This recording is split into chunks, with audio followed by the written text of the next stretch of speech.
तो consumer protection act में consumer define किया कर लिया था कि कंज्यूमर क्या होता है, कंज्यूमर के राइट्स क्या हैं। तो आज हम आएंगे राइट्स ऑफ कंज्यूमर्स पे कि उपभोक्ताओं के अधिकार क्या क्या होते हैं। तो सबसे पहले तो 15 मार्च को यूएनओ ने एक अप्रूवल पारित करके 15 मार्च को यूनिवर्सली अंतरराष्ट्रीय उपभोक्ता दिवस के रूप में परिभाषित किया है कि 15 मार्च को 15 मार्च को कंज्यूमर्स डे सेलिब्रेट किया जाता है। अब बात करते हैं राइट्स ऑफ कंज्यूमर्स की। तो सबसे फर्स्ट राइट कंज्यूमर को क्या प्राप्त होता है कि राइट टू सेफ्टी, की सुरक्षा का अधिकार, कि जिस चीज को वो खरीद रहा है या जो सेवा वो प्राप्त कर रहा है पैसा इन्वेस्ट करके, उसमें उसके लिए उसे उसके एवज में सेफ्टी मिले कि वो उसके शरीर या संपत्ति को किसी तरह की उससे हानि ना पहुंच सके। नेक्स्ट है राइट टू चॉइस, कि उसके पास चॉइस या प्रेफरेंसेस होनी चाहिए कि बहुत सारी चीजों में से वो किस चीज को लेना पसंद करेगा, इसलिए उसमें सभी वस्तुओं की कीमत, उनको किन किन प्रोडक्ट्स को यूज करके बनाया गया है, या फिर किसी भी प्रोडक्ट के इंग्रेडिएंट्स की लिस्ट या किसी भी प्रोडक्ट के प्राइस को कंपेयर करने की चॉइस की रेफरेंसेस मिलनी चाहिए। नेक्स्ट है सूचना प्राप्ति का अधिकार, की आरटीआई हमने किया है ना पहले, तो उसी से रेलिवेंट है कि राइट टू बी इन्फॉर्म, कि कंज्यूमर को ये अधिकार प्राप्त है कि वो अपनी वस्तु जो वो खरीद रहा है या सेवा जो प्राप्त कर रहा है उससे संबंधित सारी सूचनाएं प्राप्त कर सकता है, कि उसका माप तोल कितना है, उसमें शुद्धता कितनी है, वो किस किस चीजों से मिली है, ये सारी इंफॉर्मेशन वो आरटीआई के थ्रू प्राप्त कर सकता है। नेक्स्ट है राइट टू बी हर्ड, सुनवाई का अधिकार। अगर कंज्यूमर के किसी भी अधिकार का हनन हो रहा होता है तो उसे किसी मंच पे अपनी याचिका दायर करने का अधिकार प्राप्त होता है, जैसे कि वो राष्ट्रीय आयोग या राज्य सत्र पर आयोग, या फिर उनकी सुनवाई के लिए 3 सत्रों पर राष्ट्रीय, राज्य और जिला सत्र पर आयोगों को नियुक्त किया गया है, जहां वो अपने आवेदन डाल सकता है कि मेरे अधिकारों का हनन हुआ। नेक्स्ट है उपचार का अधिकार, कि उपभोक्ता के साथ, कंज्यूमर्स के साथ जो भी बुरा व्यवहार हुआ है, उसने जिस चीज के लिए, जिस सेवा के लिए मूल्य अदा किया है वो उसे नहीं मिली है, तो उसके लिए जब वो आज याचिका दायर करता है तो उसे उचित न्याय मिलता है, उसे हर्जाना भी मिलता है, न्यायोचित और संतोषजनक ढंग से उस समस्या का निवारण प्राप्त करने का अधिकार है। और लास्ट आता है राइट टू कंज्यूमर एजुकेशन, कि जैसे आप इस टॉपिक को पढ़ रहे हो तो आपको कंज्यूमर से रिलेटेड की क्या क्या प्रॉब्लम्स होती हैं, या आप एक कंज्यूमर हो तो आपके क्या क्या राइट्स हैं, अगर आपके कुछ राइट्स का एक्सप्लॉयटेशन होता है तो आप कहाँ उस राइट्स के क्षतिपूर्ति के लिए आवेदन कर सकते हो, याचिका डाल सकते हो। तो ये सारी एजुकेशन एक कंज्यूमर को प्राप्त होगी। अब बात करते हैं रिस्पॉन्सिबिलिटीज की। सिर्फ राइट्स ही नहीं है कंज्यूमर्स के, कंज्यूमर की खुद की भी कुछ चीजों के प्रति रिस्पॉन्सिबिलिटी होती है। किसी भी चीज को खरीदने से पहले कंज्यूमर को सबसे पहली चीज तो विश्वसनीय जगहों से, कि ऑथेंटिक ये पता हो कि इस शॉप से, इस जगह से जो चीज मिलेगी वो मिलावट की नहीं होगी। ऐसे व्यापारियों से या ऐसी दुकानों से जहां ऑथेंटिक चीजें नहीं मिलती हैं खरीदने से बचना चाहिए, जहां डुप्लीकेट माल होता है। नेक्स्ट है कंज्यूमर जिस भी चीज को खरीद रहा है, खरीदने से पहले उसकी कीमत को, उसकी क्वालिटी को, जैसे हम मेडिसिन खरीदते हैं तो देखते हैं ना एक्सपायरी डेट कौन सी है इसकी एमएफजी डेट कौन सी है, और इस प्राइस कितना है, इसमें कौन से साल्ट्स है, कौन से इंग्रेडिएंट्स है, वो सारी चीजें जांचना चाहिए। नेक्स्ट है किसी भी चीज को जब हम खरीदते हैं तो पूरे के पूरे विवरण की जानकारी को प्राप्त करने का हर संभव प्रयास करना चाहिए, कि उससे रेलिवेंट पूरी इंफॉर्मेशन, कई बार दूसरी लैंग्वेज जैसे स्कैन करके हम या बार कोड के थ्रू नेट से सर्च करके उस चीज के बारे में सर्च कर सकते हैं। नेक्स्ट ड्यूटी आती है कि किसी भी प्रोडक्ट को खरीदा जा रहा है तो उसकी गुणवत्ता की ही नहीं मात्रा का भी ध्यान रखना चाहिए, कि गुणवत्ता के लिए उसके ऊपर ऑथेंटिक मार्क्स है या नहीं, जैसे आईएसआई, एग मार्क जैसे फूड प्रोडक्ट्स पे होते हैं, ये सिंबल है या नहीं है, या फिर जितना वेट दिया हुआ है उतनी मात्रा में है या नहीं। और नेक्स्ट चीज उपभोक्ता को ध्यान रखनी चाहिए, किसी भी चीज को वो खरीदे तो उसकी रसीद, रिसिप्ट विक्रेता से अवश्य प्राप्त। नेक्स्ट, उपभोक्ता को अपने अधिकारों का गलत प्रयोग किया। अगर वो अपने अधिकारों के प्रति जागरूक होगा तो कोई भी विक्रेता उसके अधिकारों का शोषण नहीं कर सकेगा। जैसे हम कोई भी चीज खरीदे, उसकी रिसिप्ट लेंगे, तो कभी भी विक्रेता ये कोशिश नहीं करेगा कि उसके प्राइस में या फिर कुछ माप तोल में कुछ गड़बड़ी हो।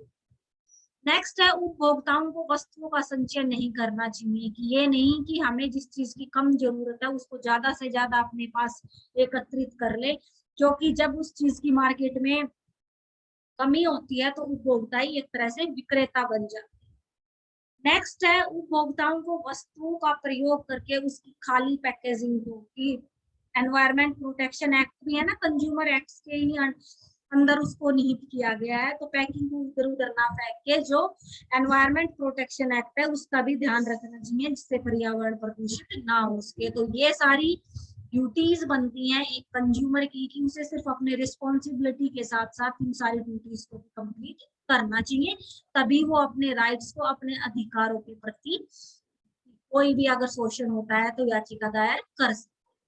अब है प्रोविजंस फॉर कंज्यूमर प्रोटेक्शन, कि उपभोक्ताओं का संरक्षण करने के लिए क्या व्यवस्था की गई है। तो भारतीय संविधान के अकॉर्डिंग 1986 में कंज्यूमर प्रोटेक्शन एक्ट इंप्लीमेंट किया गया था, और उसी एक्ट के तहत कंज्यूमर प्रोटेक्शन के लिए काउंसिल्स बनाई गई हैं।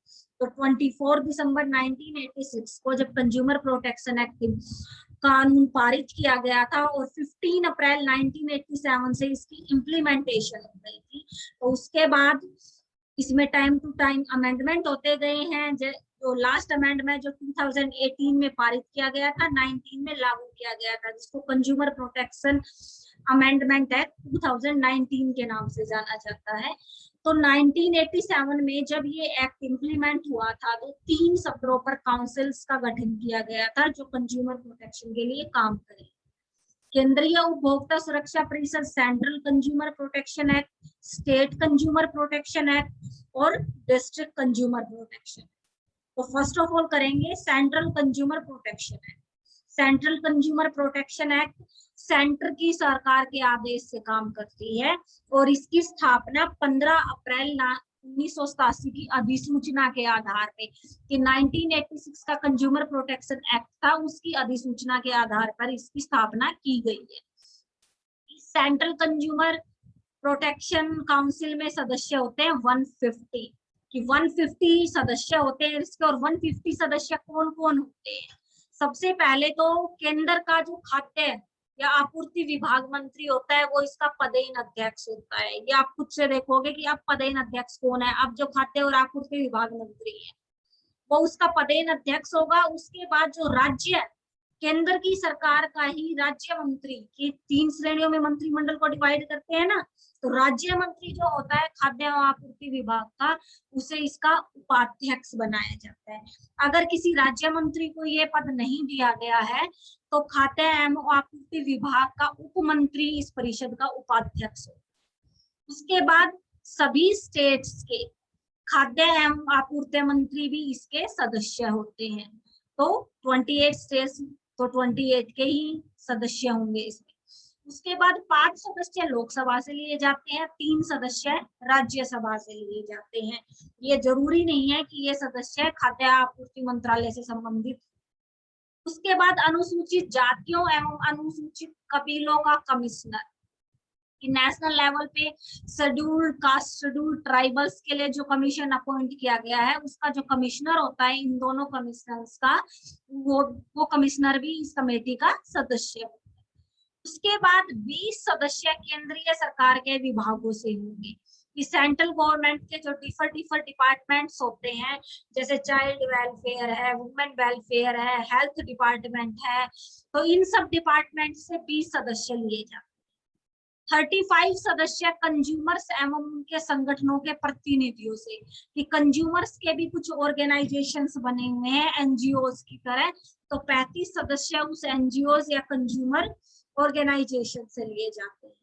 उसके बाद 10 सदस्य महिलाओं को भी प्रतिनिधित्व, की 10 मेंबर्स इसके वुमेन्स होते हैं, जो वुमेन काउंसिल से या ऐसी औरतों को शामिल किया जाता है जो कि सार्वजनिक क्षेत्र में कार्य करती है। फिर 20 सदस्य लिए जाते हैं किसान, व्यापारी या उद्योग वर्गों के प्रतिनिधियों से, जैसे फार्मर काउंसिल है, ट्रेड काउंसिल के है जो व्यापारियों की है, तो इन सारी संस्थाओं से। उसके बाद 15 ऐसे प्रतिनिधि होते हैं जो उपभोक्ताओं के हितों का प्रतिनिधित्व करेंगे। इन 15 प्रतिनिधियों में वकील भी शामिल हो सकते हैं जो कंज्यूमर प्रोटेक्शन एक्ट के लिए काम करते हैं। और नेक्स्ट है केंद्रीय सरकार में खाद्य एवं आपूर्ति विभाग का सचिव इस परिषद का सचिव होगा। तो टोटल 150 सदस्य कहाँ से लेके इस काउंसिल का गठन किया गया है, ये पूरी डिस्क्रिप्शन है, ये आपको याद करनी पड़ेगी। नेक्स्ट है फिर टेन्योर ऑफ सेंट्रल काउंसिल की, कितने साल के लिए इस परिषद का गठन किया जाता है, तो 3 साल के लिए परिषद बनाई जाती है। केंद्रीय सरकार इसका गठन करती है, लेकिन इसके सदस्य अपने पद से त्याग पत्र दे सकते हैं कि कोई बाउंडेशन नहीं है। इसे त्याग पत्र अपने परिषद के अध्यक्ष को देना पड़ेगा, मीन्स खाद्य एवं आपूर्ति विभाग, फूड सप्लाई मिनिस्टर जो होता है सेंटर को, उसको देना पड़ता है अपना त्याग पत्र। उसकी जगह दूसरा व्यक्ति जो अपॉइंट किया जाता है वो बाकी बचे हुए समय के लिए किया जाता है। ये नहीं है कि 1 ईयर के बाद किसी ने अपना त्याग पत्र दे दिया तो नेक्स्ट जो अपॉइंट होगा वो भी 3 ईयर्स के लिए होगा, नहीं, वो बाकी बचे 2 ईयर्स के लिए अपॉइंट। नेक्स्ट है कि procedure of working system of central council की, ये सेंट्रल काउंसिल काम कैसे करती है। तो इस सेंट्रल काउंसिल की वर्ष में एक बार बैठक अनिवार्य होती है और उस बैठक की अध्यक्षता इसका अध्यक्ष करता है। अध्यक्ष अगर अनुपस्थित है तो उपाध्यक्ष के द्वारा बैठक की अध्यक्षता की जाती है। और बैठक की कब बैठक होगी उसके लिए सभी सदस्यों को 10 दिन पूर्व नोटिस दिया जाता है, बैठक से 10 दिन पूर्व, जिससे सभी उस बैठक में उपस्थित हो सके अनिवार्य रूप से।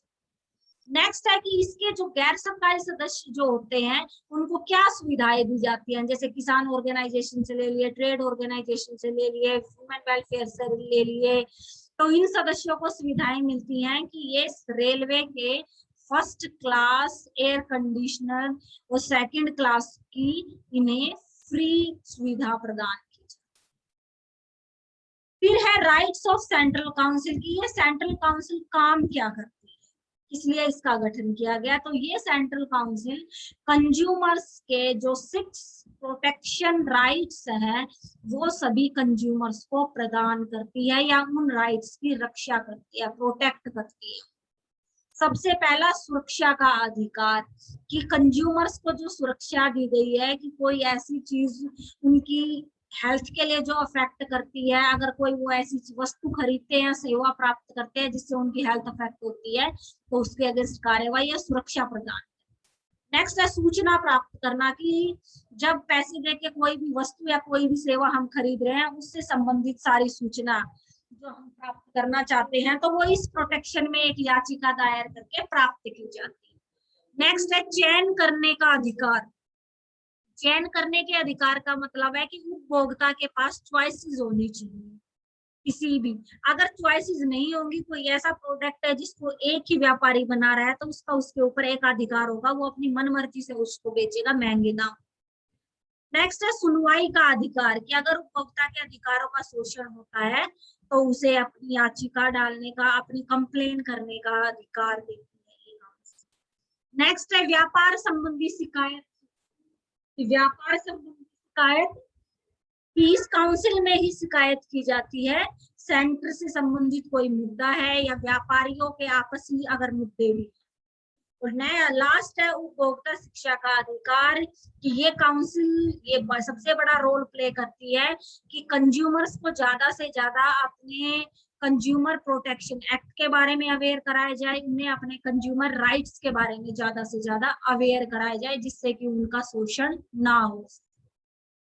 नेक्स्ट आता है स्टेट कंज्यूमर प्रोटेक्शन काउंसिल। तो स्टेट कंज्यूमर प्रोटेक्शन काउंसिल भी 1986 के कंज्यूमर प्रोटेक्शन एक्ट के तहत स्थापित की गई है और इसकी रचना थोड़ी डिफर है उससे, क्योंकि इसमें जो स्टेट का खाद्य एवं आपूर्ति मंत्री होता है, फूड सप्लाई मिनिस्टर होता है, वो इसका पदेन अध्यक्ष होता है। बाकी दूसरे सदस्य स्टेट गवर्नमेंट अप्लाई नियुक्त करती है, अपॉइंट करती है, उनकी संख्या कोई निर्धारित नहीं होती, परिस्थितियों और समस्याओं और काम के हिसाब से राज्य सरकार इनकी संख्या निर्धारित करती है। एक डिफरेंस है इसमें इनका कार्यकाल भी 3 वर्ष के लिए नियुक्त किया जाता है। जैसे कि सेंट्रल काउंसिल की बैठक वर्ष में 1 बार होती, लेकिन स्टेट काउंसिल की बैठक वर्ष में 2 बार होती है। और बैठक कहाँ होगी, जैसे सेंटर की बैठक होती है नई दिल्ली में, लेकिन स्टेट की बैठक कहाँ होगी ये अध्यक्ष निर्धारित करता है, जरूरी नहीं है स्टेट की कैपिटल में। एम्स और ऑब्जेक्टिव्स, इसके एम्स और ऑब्जेक्टिव्स भी सेंट्रल काउंसिल की तरह ही हैं, सिर्फ इतना डिफरेंस है वो सेंट्रल लेवल पे फंक्शनिंग करती है, ये स्टेट लेवल पे फंक्शनिंग करती है, कि केंद्र से संबंधित मुद्दे जो हैं या पूरे नेशन वाइज अगर कोई एक चीज व्यापार से संबंधित, उपभोक्ताओं से संबंधित, वो संबंधित है। इसमें सिर्फ एक स्टेट की बाउंड्री लाइन के बीच उपभोक्ता और विक्रेता के बीच के विवादों और उनकी समस्याओं या उपभोक्ताओं की याचिकाओं का निवारण किया जाता है। नेक्स्ट आता है डिस्ट्रिक्ट कंज्यूमर प्रोटेक्शन काउंसिल। तो डिस्ट्रिक्ट कंज्यूमर प्रोटेक्शन काउंसिल को एस्टेब्लिश किया गया था स्टेट कंज्यूमर प्रोटेक्शन काउंसिल के द्वारा 2002 में, जब 1986 के कंज्यूमर प्रोटेक्शन एक्ट को अमेंडमेंट किया गया था, संशोधित किया गया था, तब क्योंकि स्टेट में बहुत सारे इश्यूज बढ़ जाते थे, कंज्यूमर्स के काम ज्यादा बढ़ जाता था, तो उसी को मद्देनजर रखते हुए 2002 में जब 1986 के कंज्यूमर प्रोटेक्शन एक्ट को संशोधित किया गया, तब डिस्ट्रिक्ट कंज्यूमर प्रोटेक्शन काउंसिल का गठन किया। और डिस्ट्रिक्ट कंज्यूमर प्रोटेक्शन काउंसिल का पदेन अध्यक्ष होता है डिस्ट्रिक्ट मजिस्ट्रेट। डिस्ट्रिक्ट मजिस्ट्रेट जो होता है जिलाधीश जिसको बोला जाता है। और दूसरे जितने भी गवर्नमेंट या नॉन गवर्नमेंट जो सदस्य होते हैं, मेंबर होते हैं इस काउंसिल के, वो राज्य सरकार के द्वारा नियुक्त किए जाते हैं। और इसकी बैठक भी वर्ष में 2 बार अवश्य होती है। बैठक कहाँ होगी, किस टाइम होगी, ये जिलाधीश ही निर्धारित करता है, जो उसका अध्यक्ष होता है। बैठक का संचालन और इसको एक सबसे बड़ी चीज, जिसको अपनी बैठक में क्या निर्णय लिया गया है, ये सारी report state consumer protection council को देनी होती।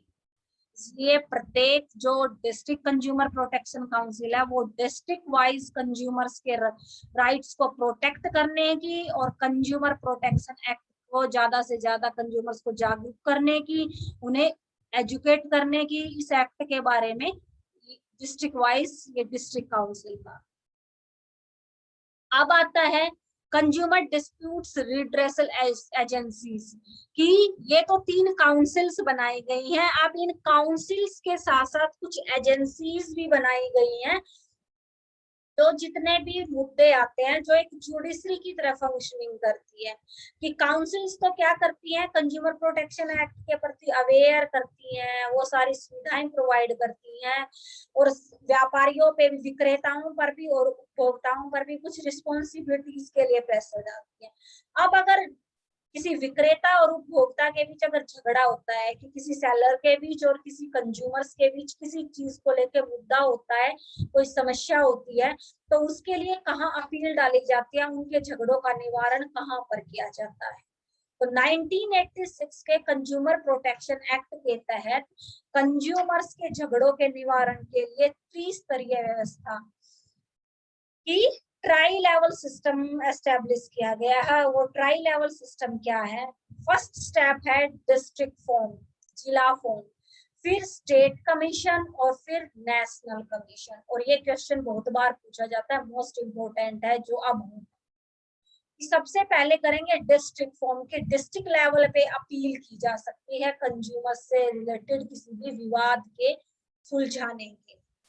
तो सबसे पहले है कि कंपोजिशन ऑफ डिस्ट्रिक्ट फॉर्म, कि डिस्ट्रिक्ट फॉर्म का गठन कैसे किया जाए। तो डिस्ट्रिक्ट फॉर्म में 3 सदस्य होते हैं, एक अध्यक्ष होता है और 2 अन्य सदस्य होते हैं। जबकि जो डिस्ट्रिक्ट काउंसिल थी, उस काउंसिल में जिलाधीश अध्यक्ष होता था, सदस्यों की संख्या कोई निर्धारित। और इस डिस्ट्रिक्ट फॉर्म में जो अध्यक्ष होता है वो डिस्ट्रिक्ट जज जो होता है, जिले का जो न्यायाधीश होता है वो इसका अध्यक्ष होता है, जिसको जिला न्यायाधीश या फिर जिला न्यायाधीश बनने की योग्यता रखता है, या फिर जिला न्यायाधीश के पद से रिटायर्ड हो चुका है। उसको इस पद पे अपॉइंट किया जाता है अध्यक्ष के रूप में। और जो बाकी 2 सदस्य होते हैं वो एजुकेशन, ट्रेड, किसी भी लॉ या फिर किसी भी सार्वजनिक मामले, एडमिनिस्ट्रेशन आदि से संबंधित समस्याओं को निपटाने का उन्हें कम से कम 10 वर्ष का अनुभव होना चाहिए। कि वो वकील भी हो सकता है, किसी एजुकेशन फील्ड का एडवाइजर भी हो सकता है, कि कोई व्यापारी भी हो सकता है, किसी संगठन का प्रधान भी हो सकता है, कि सार्वजनिक मामलों या समस्याओं से संबंधित इस तरह के इंस्टीट्यूशंस में जहां समस्याओं का निदान किया जाता है 10 वर्ष तक वो काम कर चुका। उसके बाद 2002 में इस डिस्ट्रिक्ट फॉर्म में जो कुछ अमेंडमेंट किए गए थे कि 1986 के एक्ट को जब 2002 में अमेंडमेंट किया गया तो इसमें भी कुछ अमेंडमेंट किए गए। और वो अमेंडमेंट था कि इसके जो सदस्य होते हैं उनकी आयु कम से कम 35 वर्ष हो, कि एक आयु निर्धारित की गई थी। और दूसरा उसके साथ साथ उन्हें मान्यता प्राप्त कि किसी एफिलेटेड यूनिवर्सिटी से ग्रेजुएट होने जरूरी है। सार्वजनिक मामले तो पंचायती सत्र पर भी विवादों को सुलझाया जाता है, तो वहां पर भी व्यक्ति 35 वर्ष से ऊपर का होना चाहिए और किसी एफिलेटेड यूनिवर्सिटी से ग्रेजुएट की उसके पास डिग्री होनी चाहिए। और 2 जो सदस्य हैं उन 2 में से एक महिला प्रतिनिधि होनी अवश्य होगी। 3 टोटल सदस्यों में एक महिला अवश्य होगी। बात है कि ये जो सदस्य है तो उनके पद पर अपॉइंट करने की कोई एलिजिबिलिटी हो गई। उसके बाद इन्हें क्या अपने पद से हटाया जा सकता है? तो हाँ, इन्हें हटाया जा सकता है। इन्हें सजा भी हो सकती है अगर ये अनैतिक आचरण करे, दिवालिया घोषित हो जाए, शारीरिक मानसिक रूप से अपने पद के योग्य ना रहे तो इन्हें इनके पद से हटाया जा सकता है। और इनकी योग्यता या अयोग्यता निर्धारित करने का काम करती है राज्य सरकार।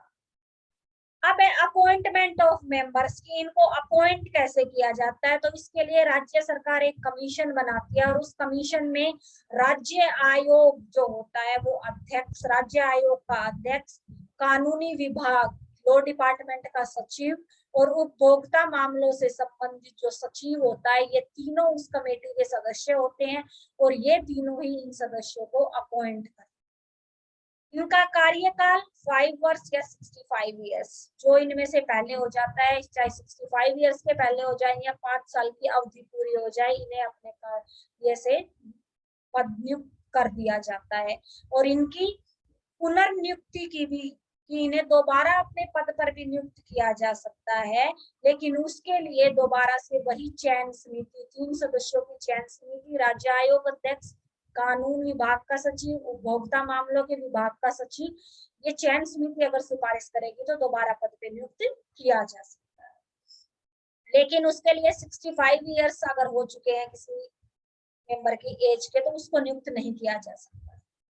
नेक्स्ट है रेजिग्नेशन की, ये खुद भी पद से मुक्त हो सकते हैं और अपना त्याग पत्र अन्य सदस्य जो हैं वो अध्यक्ष को देते हैं, और अध्यक्ष को अगर इस पद से मुक्त होना है तो वो राज्य सरकार को लिखित रूप में अपना त्याग पत्र देता है। अब है इनके सैलरी अलाउंस सर्विस कंडीशंस, तो सारी की सारी इनके सैलरी अलाउंस सर्विस कंडीशन राज्य सरकार द्वारा निर्धारित किए जाते हैं। नेक्स्ट है इनका अधिकार क्षेत्र की, इस फॉर्म को बनाया क्यों गया था, ये काम क्या करती है? तो ये फॉर्म उपभोक्ता और विक्रेता से संबंधित किसी भी झगड़े का निवारण 2 साल के अंदर अंदर करने के लिए इस फॉर्म को गठन किया गया था। और इस फॉर्म को कंज्यूमर प्रोटेक्शन एक्ट 2003 के अंतर्गत 20 लाख रुपए तक के राशि के या मुआवजे के अगर कोई विवाद इनके सामने आता है तो वो सुनने की जिला फॉर्म को परमिशन दी गई है और 2 साल के अंदर अंदर विवाद को सुलझाना। और उस 20 लाख की राशि तक या 2 साल के विभिन्न जो मामले सुलझाने, उसमें किस तरह के मामले इंक्लूड होते हैं? पहली, अगर वस्तु में किसी प्रकार की कमी पाई गई कि जो गुणवत्ता उसके ऊपर लिखी गई थी वो नहीं मिली, उपभोक्ता को दी गई सेवाओं में कमी मिली, या फिर विक्रेता ने गलत तरीके से माल को बेचा है कि एक्सपायरी डेट को ओमिट करके या उसको हाइड करके, माल के जो चीज बेची गई है वो उपभोक्ता के जीवन के लिए खतरनाक साबित हुई है, या फिर उपभोक्ता को व्यापारी के कारण पैसे का या फिर वैसे मानसिक रूप से किसी चीज का नुकसान हुआ है, या दुकानदार ने उपभोक्ता से ज्यादा पैसे प्राप्त किए हैं उस वस्तु के जितना उसका मूल्य नहीं। इस तरह के जो भी विवाद आ जाते हैं वो जिला फॉर्म डिस्ट्रिक्ट फॉर्म में सुनवाई होती है। अब सुनवाई का तरीका क्या होता है, तो सुनवाई का तरीका, सबसे पहला तरीका होता है उपभोक्ता द्वारा जिसे वस्तु बेची गई है की शिकायत वही व्यक्ति कर सकता है जिसने वो चीज खरीदी है, कंज्यूमर शिकायत कर सकता है। नेक्स्ट, मान्यता प्राप्त उपभोक्ता संस्था कर सकती है कि कंज्यूमर के बिहाफ पे अगर कोई एफिलेटेड कंज्यूमर ऑर्गेनाइजेशन है तो वो कर सकती है शिकायत। नेक्स्ट, केंद्रीय या राज्य सरकार द्वारा की जा सकती है, किसी स्टेट लेवल का कोई व्यापारी था जिसने राज्य सरकार के हित में काम किया है, या फिर उपभोक्ताओं के हितों को ध्यान में रखी कुछ सार्वजनिक या सबके हेल्थ, सबको ऐसी चीज प्रभावित कर रही है तो उनके बिहाफ में एक या एक से ज्यादा उपभोक्ता एकत्रित होकर याचिका डाल सकते हैं कि ये चीज सभी को प्रभावित करेगी, चाहे किसी ने खरीदी है नहीं, फ्यूचर में अगर सब खरीदेंगे तब प्रभावित होगी। नेक्स्ट है शिकायत की स्वीकृति की, जो शिकायत की जाती है, एप्लीकेशन डाली जाती है, उसको एक्सेप्ट भी कर लिया जाता है, रिजेक्ट भी कर दिया जाता है, तो वो प्रोसीजर क्या है। तो डिस्ट्रिक्ट फॉर्म किसी भी शिकायत को 21 दिन के अंदर अंदर स्वीकृति संबंधी डिसीजन देता है। तो अगर अस्वीकृति है 21 दिन के अंदर अंदर अगर कोई डिसीजन नहीं आया एक्सेप्टेंस का, इट मींस डिस्ट्रिक्ट फॉर्म ने उस एप्लीकेशन को रिजेक्ट कर दिया है। और डिस्ट्रिक्ट फॉर्म उसी तरीके से काम करती है जिस तरीके से असैनिक न्यायालय, हमारा जो डिस्ट्रिक्ट कोर्ट फंक्शनिंग करता है। फॉर्म से संबंधित सारे कागज कार्यवाही सारी पेश की जाती है कि कंज्यूमर के पास बिल है या फिर जो भी गारंटी कार्ड है, जो भी अप्रूवल है, समझौते के कागजात है, सारी चीजें प्रस्तुत करनी है। और उससे संबंधित कंज्यूमर को जब शिकायत के बाद संबंधित पक्ष मीन्स जिससे उसको शिकायत है उसको 30 दिन या ज्यादा से ज्यादा 45 दिन का टाइम दिया जाता है अपने बिहाफ में चीजें प्रस्तुत करने। अगर वो प्रस्तुत नहीं कर पाता है या प्रस्तुत करता भी है तो फिर डिस्ट्रिक्ट फॉर्म सुनवाई शुरू करता है। अगर उपस्थित नहीं होता है तब भी शिकायत को निरस्त नहीं किया जा सकता। हाँ, अगर शिकायत करने वाला ही उपस्थित नहीं होता है तो शिकायत को निरस्त किया जा सकता है। नेक्स्ट है हियरिंग एंड डिसीजन, कि हियरिंग और डिसीजन प्रोसेस में 3 महीने के भीतर शिकायत का समाधान कर दिया जाता है जब शिकायत मिली है, और अगर जांच की आवश्यकता पड़ती है तो अधिकतम 5 महीने की अवधि तक निपटाने का प्रयास किया जाता है। निर्णय में देरी का प्रावधान नहीं है क्योंकि मैक्सिमम 2 साल तक डिस्ट्रिक्ट फॉर्म को मैक्सिमम अवधि दी गई है 2 साल की। 2 साल के अंदर अंदर उसे उस विवाद का निर्णय देना। नेक्स्ट है जिला फॉर्म के डिसीजंस ऑफ डिस्ट्रिक्ट फॉर्म की किस तरह के डिसीजंस देता है डिस्ट्रिक्ट फॉर्म। तो एक तो डिसीजन देता है कि जिस वस्तु या सेवा में कमी हुई है या तो उसकी कमी को पूरा किया जाए या उस वस्तु को बदला जाए। दूसरी तरह का डिसीजन देती है कि उपभोक्ता को, कंज्यूमर को मुआवजा दिया जाए कि जितने क्या वो वस्तु थी वो पैसा उसको रिटर्न किया जाए, उस वस्तु में सुधार किया जाए, उसके एवज में नई वस्तु बेची जाए। और कई बार कुछ स्ट्रॉन्ग डिसीजंस देती है, तो स्ट्रॉन्ग डिसीजंस में होता है कि अगर कोई हार्मफुल इफेक्ट है जो सबको प्रभावित करेगा तो उसकी बिक्री पर रोक लगा सकती है। गलत तरीके से अगर उस चीज को बेचा जा रहा है तो बेचने वाले को फाइन किया जा सकता है। उपभोक्ता का जितना भी इस जुडिशरी सिस्टम में या इस सुनवाई के प्रोसेस में जो खर्चा हुआ है या फिर उसको माल हानि का जो दावा किया जाता है वो पैसा उसको दिलवाया जाए। नेक्स्ट है अपील। अपील का प्रोविजन भी वही है जो पहले हम डिस्कस कर चुके हैं कि आदेश के विरुद्ध, कि अगर डिस्ट्रिक्ट फॉर्म ने जो डिसीजन दिया है उससे विक्रेता या फिर उपभोक्ता दोनों में से अगर कोई भी सेटिस्फाइड नहीं है तो 30 दिन के डिसीजन जब दिया जाता है उसके विद इन 30 डेज वो स्टेट काउंसिल या स्टेट कमीशन राज्य आयोग में अपील कर सकता है, लेकिन 30 दिनों के बाद इस अपील को माना नहीं जाएगा, अपील को स्वीकारा ही नहीं जाएगा स्टेट कमीशन के द्वारा। और स्टेट कमीशन इससे संबंधित सुनवाई के ये स्वीकार कर सकता है। और जो अपील डालता है उसको उस राशि का 50% या मिनिमम 25,000 रुपए जो भी इनमें से कम होता है वो जमा नहीं करवा देता है जब तक अपील की सुनवाई नहीं की जाती। तो आज सिर्फ करेंगे हम डिस्ट्रिक्ट फॉर्म के। डिस्ट्रिक्ट फॉर्म आपको बहुत अच्छे से करना है। और डिस्ट्रिक्ट फॉर्म से संबंधित अगर किसी की कोई भी क्वेरी है तो पूछो बेटा। ये तीनों फॉर्म्स, तीनों जो district form, state commission, national commission, ये आपको बहुत अच्छे से करना है। पेपर में पूछा जाता है बहुत बार।